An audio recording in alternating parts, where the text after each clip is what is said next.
सन 2050 कहानी की शुरुआत में हम दो फाइटर जेट्स को देखते हैं, जहाँ पे एक फाइटर जेट बचकर भागने की कोशिश कर रहा होता है तो दूसरा उसका पीछा करने की कोशिश कर रहा होता है। जो फाइटर जेट बचकर भागने की कोशिश कर रहा होता है उसमें एडम नाम का एक बंदा बैठा होता है। जहाँ पे एडम ने वो जिस फाइटर जेट को उड़ा रहा होता है वो उसने चोरी किया होता है कहीं पर जाने के लिए, जिसे रोकने के लिए दूसरा फाइटर जेट एडम और उसके जेट के ऊपर फायरिंग कर देता है। जहाँ पे एडम पहले से काफी जख्मी होता है लेकिन फिर भी वो यहाँ पर हार नहीं मानता और रुकने से मना कर देता है और एक वर्म होल क्रिएट कर टाइम रहते वहां से भाग जाता है। सन 2050 के बाद हम सन 2022 में होते हैं, जहाँ पे एडम नाम के एक स्कूल किड को उसके ही क्लास के कुछ बच्चे बुली कर रहे होते हैं, जिसका आउटकम ये होता है कि किड एडम की माँ उनकी कंप्लेन कर देती है, जिसकी वजह से एडम के बुलिस को रस्टिकेट कर दिया जाता है। जिसके बाद माँ बेटे दोनों घर के लिए निकलते हैं और हमें पता चलता है कि एडम के डैड की 1 साल पहले डेथ हो चुकी होती है,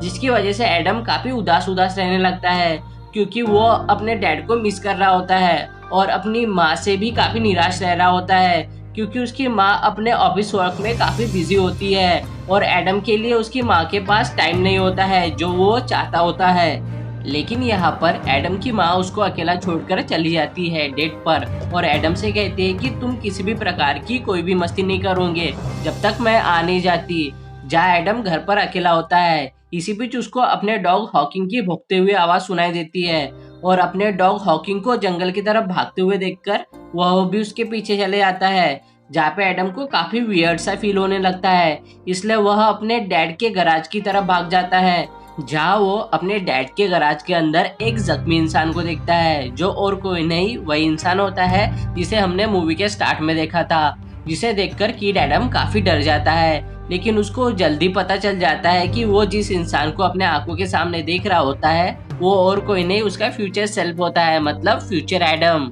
जिसके बाद दोनों जंगल की तरफ जाते हैं, जहाँ पे फ्यूचर एडम किड एडम को बताता है कि वह 2018 में जाने के लिए आया था किसी को बचाने के लिए, लेकिन अब वह 2022 में फंसा होता है और 2018 में जाने के लिए उसको उसके जेट की जरूरत होती है क्योंकि वह अभी जख्मी होता है, इसलिए वह अपने जेट को एक्सेस नहीं कर पाता। तभी फ्यूचर एडम अपने प्रेजेंट सेल्फ यानी कि किड एडम को बताता है कि फ्यूचर में सारे टेक्स्ट यूजर के डीएनए से कोडेड होंगे और किड एडम इस बात को समझ लेता है और अपने डीएनए के थ्रू उस जेट का एक्सेस पा लेता है जिसे फ्यूचर एडम एक्सेस करने की कोशिश कर रहा होता है और अब दोनों उस जेट के अंदर होते हैं, जहाँ पे फ्यूचर एडम किड एडम की सारी साइंटिफिक क्यूरियोसिटी को शांत करता है, चाहे फिर वो टाइम ट्रेवलिंग की टर्मिनोलॉजी को लेकर ही क्यों ना हो। जिसके बाद दोनों घर वापस आ जाते हैं, जहाँ पे फ्यूचर एडम पहले से काफी जख्मी होता है और उसका हील होना काफी जरूरी होता है, जिसके लिए फ्यूचर एडम अपने डैड की जैकेट पहनकर अपने आप को ट्रीट करने के लिए किड एडम के साथ मार्केट चले जाता है।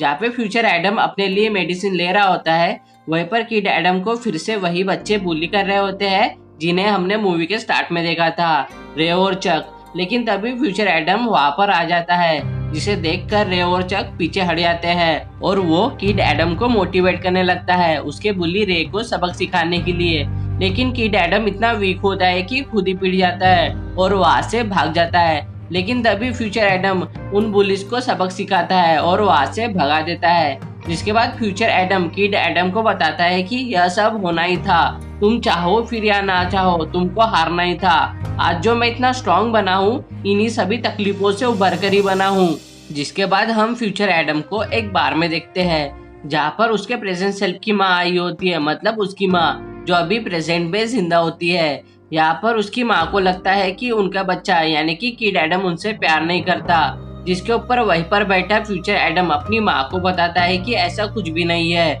बल्कि इसके उलट वो आपसे बहुत प्यार करता है। यहाँ पर फ्यूचर एडम उसकी माँ के लिए एक अजनबी इंसान होता है जो उनको किड एडम के प्रति मोटिवेट कर वहाँ से चला जाता है। इसके अगले ही पल हम एक प्लेन को देखते हैं, जहाँ पर एक ओल्ड लेडी किसी को पकड़ने के लिए अपने सोल्जर्स को कमान दे रही होती है। वहीं पर फ्यूचर एडम और किड एडम अपने घर पर होते हैं, जहाँ पर फ्यूचर एडम किड एडम को अपने यहाँ पर आने के रीजन बताता है। पहली बात ये कि वो अपनी वाइफ लॉरा को बचाने आया होता है, जिसे सोरियन कंपनी की सीईओ माया ने लगभग मार दिया होता है। और दूसरी बात वहीं पर ये कि वो उसके डैड के accidentally invented time travelling machine को डिस्ट्रॉय करने आया होता है, क्योंकि उसके डैड के प्रोजेक्ट में इन्वेस्ट करने वाली सोरियन कंपनी की सीईओ माया ने उन्हें मार दिया होता है और अर्थ के सबसे वैल्यूबल रिसोर्सेज पर कब्जा कर लिया होता है, मतलब टाइम ट्रैवलिंग पर। इतना सब बताने के बाद फ्यूचर एडम को अपने आसपास कुछ वियर्ड सा फील होने लगता है, इसलिए वो किड एडम को बताता है कि हमें यहाँ से भागना होगा।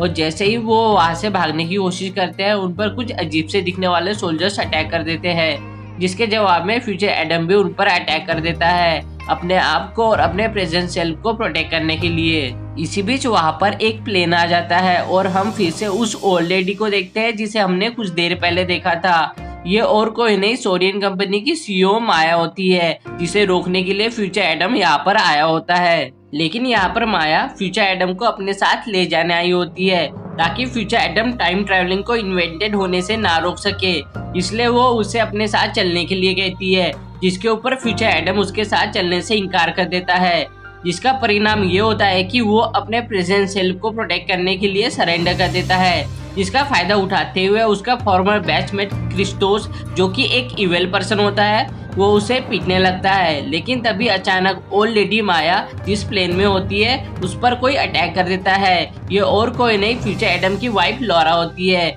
जो वहाँ पर अपने हस्बैंड को बचाने आई होती है, जिसके बाद दोनों मिलकर अपने एनिमीज का सामना करने लगते हैं, जिसका परिणाम ये होता है कि उनको कुछ देर के लिए वहाँ से भागने के लिए टाइम मिल जाता है। लेकिन उनके लिए इतना टाइम काफी नहीं होता है, क्योंकि उनके एनिमीज उनका पीछा करते हुए उनके पीछे आ जाते हैं और उन पर अगेन अटैक करने लगते हैं। वहीं पर फ्यूचर एडम अपने इंटरनेट का इस्तेमाल करते हुए उन्हें वहां से जाने के लिए मजबूर कर देता है, जिसके बाद हम तीनों को एक रिवर साइड घर की तरफ देखते हैं, जहाँ पे हमें पता चलता है कि 2018 में किसी ने टाइम ट्रेवल कर टाइम को अल्टर कर दिया होता है, जिसकी वजह से फ्यूचर एडम 2018 में टाइम जंप नहीं कर पाया होता है। और अब लॉरा चाहती है कि ये जो सब गलत हुआ है एडम उसे 2018 में जाकर ठीक करे, मतलब टाइम ट्रेवल को कभी भी इन्वेंटेड ना होने दे। जहाँ पे एडम काफी इमोशनल हो जाता है, क्योंकि ऐसा करने से वो लॉरा को खोना नहीं चाहता, लेकिन लॉरा उसे मना लेती है। जिसके बाद लॉरा सोरियन एंड कंपनी का ध्यान भटकाने लगती है ताकि उसका हस्बैंड एडम, जो एक लास्ट टाइम जब बची होती है,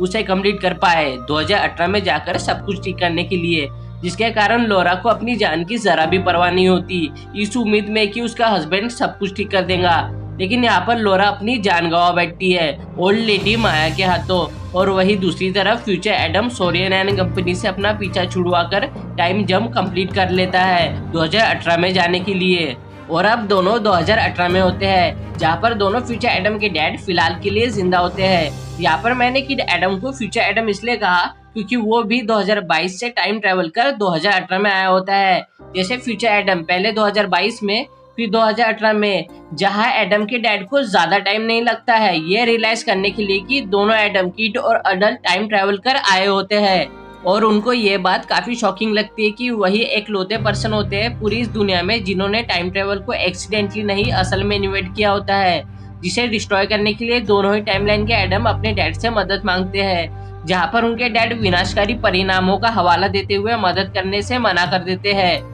वही दूसरी तरफ प्रेजेंट टाइमलाइन की माया फोन पर बात कर रही होती है, लेकिन तभी उसके सामने फ्यूचर टाइमलाइन की ओल्डर माया आ जाती है, जिसे वो लगभग 2 महीने पहले मिल चुकी थी। लेकिन 2 महीने ओल्डर माया के लिए 32 साल के बराबर होते हैं, जहाँ ओल्डर माया प्रेजेंट टाइमलाइन की माया को इमोशनली ब्लैकमेल करती है, क्योंकि प्रेजेंट टाइमलाइन की माया के पास अगर कुछ होता है तो वो उसकी एकलौती कंपनी और उसकी लोनलीनेस, इसके अलावा उसके पास कुछ भी नहीं होता है, जिसकी वजह से ओल्डर माया प्रेजेंट टाइमलाइन की माया को एडम को रोकने के लिए कहती है ताकि एडम टाइम ट्रैवलिंग को डिस्ट्रॉय ना कर सके इसलिए। जिसके बाद हम दोनों एडम को बात करते हुए देखते हैं, किड और अडल्ट। जाकिड एडम अडल्ट एडम को रियलाइज करवाता है कि अगर अडल्ट एडम कुछ मिस कर रहा होता है तो वो सिर्फ अपने डैड को मिस कर रहा होता है, फ्यूचर में उनकी डेथ के बाद, ना कि हेड, जिसकी वजह से वो काफी निराश होता है। वही दूसरी तरफ एडम के डैड छुट्टी लेकर आज घर पर होते हैं, जहाँ उनकी वाइफ उनको बताती है कि अगर कुछ एडम मिस कर रहा होता है तो वो सिर्फ आपको मिस कर रहा होता है, इसके अलावा एडम को कुछ भी नहीं चाहिए होता है। इसके अगले ही पल हम दोनों एडम को देखते हैं जो टाइम ट्रैवलिंग को डिस्ट्रॉय करने आए होते हैं, जहाँ अडल्ट एडम इलेक्ट्रोमैग्नेटिक एक्सीलरेटर की ओर जा रहा होता है, वहीं पर किड एडम बाहर से गार्डिंग कर रहा होता है। यहाँ माया को पहले से पता होता है कि एडम आने वाला होता है, इसलिए वो अपने सोल्जर्स को वहां पर तैनात कर रखती है जो एडम के ऊपर अटैक कर देते हैं। वहीं पर किड एडम अपने गैजेट्स के थ्रू अडल्ट एडम को प्रोटेक्ट करने लगता है जो उसे अडल्ट एडम ने ही दिए होते हैं। लेकिन इतना काफी नहीं होता है, क्योंकि उनमें से एक सोल्जर अडल्ट एडम को मारने वाला होता है। तभी एडम के डैड अपनी कार से उसे कुचल देते हैं। यहाँ पर अडल्ट एडम अपनी आंखों के सामने अपने डैड को देखकर हैरान हो जाता है, जहाँ पर उसके डैड उसको बताते हैं कि ये तुम जो कुछ भी करने वाले हो, टाइम ट्रेवलिंग को डिस्ट्रॉय करना, उसके इन्वेंट होने से पहले ही रोकना वगैरह वगैरह, ये तुम मेरी हेल्प के थ्रू कर ही नहीं सकते हो। लेकिन यहाँ पर एक रोड़ा होता है, जो एडम के डैड बताते हैं कि अगर तुमने टाइम ट्रेवलिंग को डिस्ट्रॉय कर भी दिया तो सोरियन उसे फिर से बिल्ड कर लेंगी। लेकिन अगर हम उसके सोर्स कोड को डिस्ट्रॉय कर दे, जो इलेक्ट्रोमैग्नेटिक एक्सेलरेटर के हार्ड ड्राइव में सेव है, जिसे सिर्फ एक ही बार लिखा जा सकता है, जिसे सिर्फ मैंने ही लिखा होता है, तो हम टाइम ट्रेवल को कभी भी इन्वेंट होने से पहले ही रोक सकते हैं। जिसके बाद दोनों इलेक्ट्रोमैग्नेटिक एक्सेलरेटर की ओर जाने लगते हैं और उसके पास पहुंचते ही उसमें लगी हुई हार्ड ड्राइव निकाल देते हैं, जिसमें सारा सोर्स कोड सेव होता है। लेकिन तभी फ्यूचर और प्रेजेंट टाइमलाइन की माया वहां पर आ जाती है अपने सोल्जर्स के साथ, और एडम के डैड लुइस को धोखेबाज कहने लगती है, क्योंकि उसने इस प्रोजेक्ट में मिलियंस डॉलर खर्च किए होते हैं, उसके पैसे, जिसकी वजह से एडम से वो हार्ड ड्राइव मांगने लगती है जो उसके हाथ में होती है। लेकिन एडम हार्ड ड्राइव देने से इनकार कर देता है, जिसका परिणाम ये होता है कि जो किड एडम बाहर गार्डिंग कर रहा होता है, माया उसे अपने कब्जे में ले लेती है और अडल्ट एडम को ब्लैकमेल करने लगती है किड एडम को मारने को लेकर, क्योंकि अगर किड एडम की डेथ हो जाती है तो अडल्ट एडम भी मर जाएगा, जिसकी वजह से वो उसे वॉर्न करने लगती है। लेकिन यहाँ पर अडल्ट एडम और किड एडम बड़ी चालाकी से ओल्डर माया की शॉर्टेड बुलेट से इलेक्ट्रोमैग्नेटिक एक्सेलरेटर को शूट करवा देते हैं, जिसकी वजह से इलेक्ट्रोमैग्नेटिक एक्सेलरेटर अनस्टेबल हो जाता है और अपने आसपास मौजूद सभी मैग्नेटिक, स्टील, आयरन की चीजों को अपने तरफ खींचने लगता है। इसी बीच क्रिस्टोस अडल्ट एडम पर अटैक कर देता है उसको मारने के लिए, जिसका ऑर्डर उसे फ्यूचर टाइमलाइन की ओल्डर माया से मिला होता है। लेकिन इससे पहले वो ऐसा कर पाता, अडल्ट एडम की स्मार्टनेस क्रिस्टोस को ले डूबती है और एट द लास्ट में प्रेजेंट टाइमलाइन की माया को ही गन थामनी पड़ती है। लेकिन वो कुछ भी नहीं कर पाती, क्योंकि उसमें ह्यूमन इमोशंस अब भी होते हैं। वहीं पर फ्यूचर टाइमलाइन की ओल्डर माया में भी ह्यूमन इमोशंस बाकी होते हैं, जिसके एक्सप्रेशन हम उसके चेहरे पर भी देख सकते हैं, जो अपने लोनलीनेस से तो लड़ ही रही होती है, इसके साथ वो अपने बेटर फ्यूचर के लिए भी लड़ रही होती है। लेकिन वो एक रॉन्ग साइड पर खड़ी होती है, मतलब एक विलेन के तौर पर, जो सिर्फ और सिर्फ अपने बारे में सोच रही होती है, जिसकी वजह से वो एडम के डैड लुइस की ओर बुलेट फायर कर देती है। लेकिन वो बुलेट अपना डायरेक्शन चेंज कर देती है, जो डायरेक्ट आकर प्रेजेंट टाइमलाइन की माया को लगती है, जिसकी वजह से दोनों ही टाइमलाइन की माया की डेथ हो जाती है। जिसकी वजह एडम के डैड बताते हैं कि ऐसा इसलिए हुआ क्योंकि उस बुलेट में मैग्नेटिक स्टील कोर था, जो इलेक्ट्रोमैग्नेटिक एक्सेलरेटर की ओर आकर्षित हुआ उसकी मैग्नेटिक फोर्स की वजह से। वहीं पर दोनों ही टाइमलाइन के एडम, किड और अडल्ट और उनके डैड लुइस वहां से बचकर निकल जाते हैं टाइम ट्रैवलिंग के अस्तित्व को पूरी तरह से डिस्ट्रॉय करने के बाद। जिसके बाद तीनों एक दूसरे के साथ क्वालिटी टाइम स्पेंड करते हैं, जहाँ एडम के डैड दोनों ही टाइमलाइन के एडम को बताते हैं कि वो उनसे हमेशा से प्यार करते होते हैं, जब से वो पैदा हुआ है तब से। इसके अगले ही पल दोनों ही टाइमलाइन के एडम अपने अपने फिक्स टाइम में वापस लौट जाते हैं, जहाँ पर किड एडम अपनी माँ के साथ होता है, वहीं पर एडल्ट एडम की वो इच्छा पूरी हो जाती है जिसकी वो कामना कर रहा होता है, मतलब लोरा के वापस उसके जिंदगी में आने की। जिसके बाद ये मूवी यहीं पर एंड हो जाती है, जिसका डायरेक्शन शॉन लेवी ने किया होता है, जो एक साइफाई एडवेंचर मूवी होती है और इसी साल 2022 में रिलीज हुई होती है। अगर आपको मेरा वीडियो और नरेशन पसंद आया तो मेरे चैनल को सब्सक्राइब कर लीजिए और वीडियो को लाइक और शेयर जरूर करें। शुक्रिया, जय हिंद। मिलते हैं नेक्स्ट वीडियो में, तो तब तक के लिए पीस।